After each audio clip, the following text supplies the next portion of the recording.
لها سحر خاص، لها حضور هادئ بثورة، وثورة باتزان.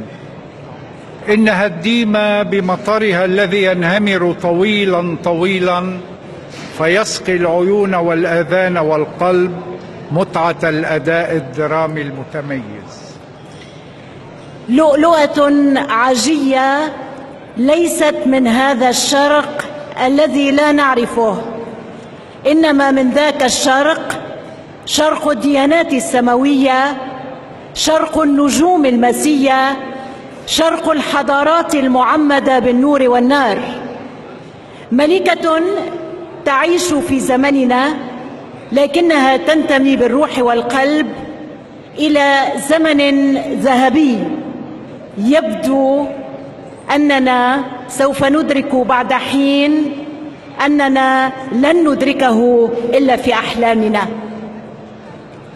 جائزة أفضل ممثلة عربية في الدراما اللبنانية للعام 2015 تؤول إلى النجم ديما قندلفت.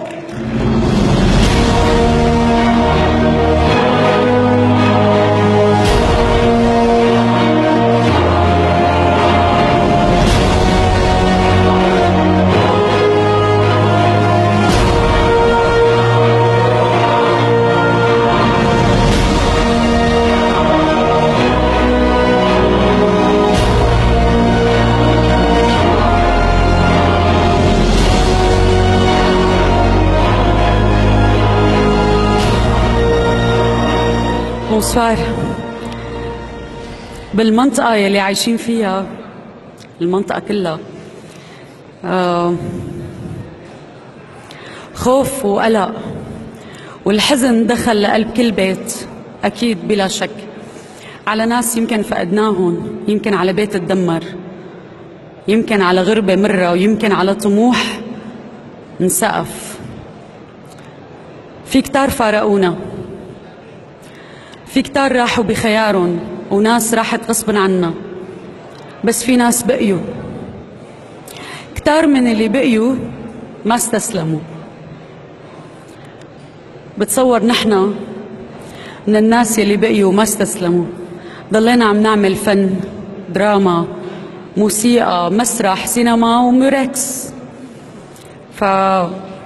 يمكن صار صعب تمرق فرحة بدون غصة، بس لسه قادرين نسرق لحظات فرح.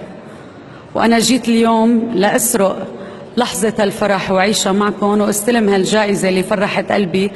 شكر كبير كتير للأخوين حلو، شكر لكل الجهود، شكرا لكل اللي شاركونا أعمالنا، للأستاذ زياد شويري والمخرجة العظيمة رشا الشربتجي، للفنانين والفنيين والأساتذة واللي ورا الكاميرا، وأكيد شكر للجنة التحكيم وللجمهور يلي صوت.